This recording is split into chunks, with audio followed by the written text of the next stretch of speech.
माझ्यासोबत राष्ट्रवादीचे प्रदेशाध्यक्ष सुनील तटकरे सर आहेत। तटकरे सर, आज आपला 25वा वर्धापन दिन आहे, कशा प्रकारे उत्साह आहे तो तुम्ही एकत्रित साजरा करताय? आजचा 25वा वर्धापन दिन राष्ट्रवादी काँग्रेस पक्षाचा अभूतपूर्व उत्साहाच्या वातावरणामध्ये उभ्या महाराष्ट्रामध्ये साजरा केला जातोय। राष्ट्रीय अध्यक्ष अजितदादा यांच्या उपस्थितीतून आज मुंबईच्या ऐतिहासिक षण्मुखान हॉलमध्ये उद्याच्या विधानसभेचा आम्ही रणशिंग त्या ठिकाणी फुंकणार आहोत।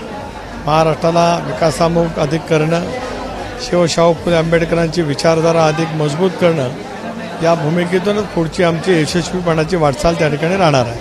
लोकसभेत हवं तसं यश आपल्या पक्षाला मिळालं नाही, कशी रणनीती असणार आहे आगामी निवडणुका पाहता?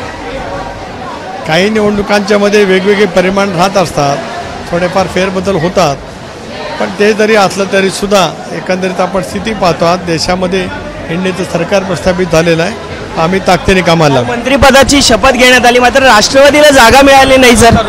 आपण पाहतोय राष्ट्रवादीला जागा मिळाली नाही, या संदर्भात सुनील तटकरे यांनी बोलणं या ठिकाणी टाळलेलं आहे। मात्र आज कशा प्रकारे वर्धापन दिन साजरा होतो या संदर्भात त्यांनी महत्त्वाची माहिती दिलेली आहे।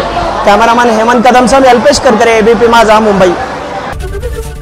एबीपी माझा, उघडा डोळे बघा नीट।